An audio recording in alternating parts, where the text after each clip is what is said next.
Hamdele ve Sadele kısmından itibaren hutbeye başlanır. Nahl suresinin 90. ayetiyle tamamlanır. Birinci ve ikinci hutbe bölümündeki Arapça dualarda bir standart söz konusu olmayıp öğrenci ezberlediği bir metni okuyabilir. Bu konuda serbestsiniz arkadaşlar. Hutbe duaları usulüne uygun olarak makamsız ve tegannisiz okunur. Yarışmacının hatalarından dolayı yarışmacıya müdahale edilmez.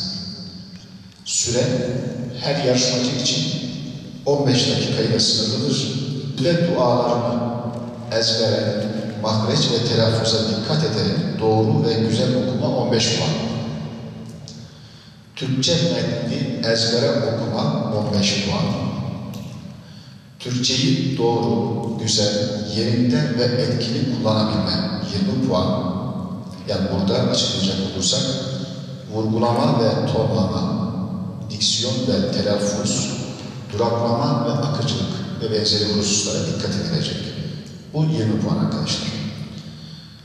Özgüven, minber hakimiyeti ve dinleyenlerin etkileme 15 puan. Beden dilini doğru, yerinde ve etkili kullanma 15 puan. Yani jest, mimik, göz teması ve benzeri hususlara dikkat edilecek. Dış görünüm 10 puan.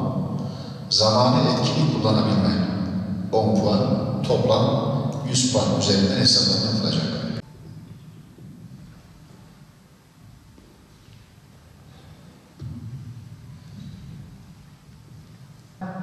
Elhamdülillah. Elhamdülillah nahmeduhu ve nesta'inuhu ve nestağfiruh. Ve na'udhu billahi min şururi enfusina ve min seyyiati a'malina. Men yehdillahu fela mudille leh ve men yudlil fela hadiye leh.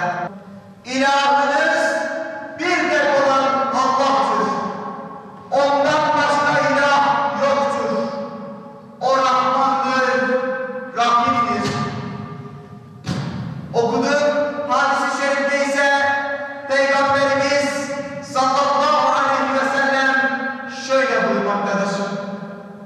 Kim samimiyetle Allah'tan başka ilah olmadığına ve Muhammed'in Allah'ın elçisi olduğuna şehadet ederse Allah cehennemi ona haram kılar. Allah'ım İslam'a ve Müslümanlara yardım et.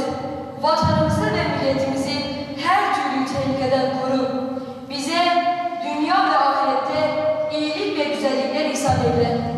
Bizi, ana babamızı ve bütün müminleri bağışla. Şüphesiz sen işiten ve dualarımızı kabul edersin.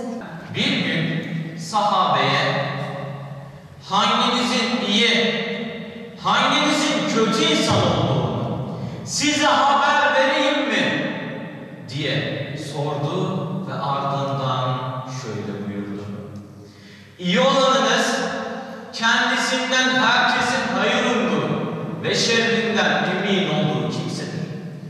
Kötü olanınız ise kendisinden hiç kimsenin hayır ummadığı ve şerrinden emin olmadığı kimsedir. Değerli kardeşlerim, Peygamber Efendimiz sallallahu aleyhi ve sellem iyi bir müminin, örnek bir insanın nasıl olması gerektiğini sözleri ve yaşantısıyla bizlere göstermiştir.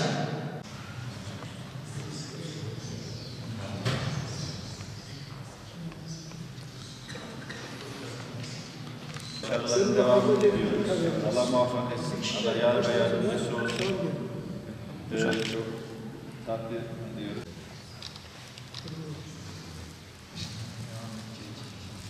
Hocam. Önce siz tebrik ederim. Gerçekten dışarıdan da sesinizi duyunca hakikaten çok mutlu oldum. Değerli hocalarım, emeğinize sağlık. Önce jüriye çok teşekkür ederiz. Bizim her türlü etkinliğimizde gerçekten bizim zahmetimizi çekiyor. Haklarını helal etsinler. Bunun üstüne hem okul müdürlerimizi, hem meslektaş öğretmenlerimizi, hem tüm ekibimizi tebrik ediyoruz.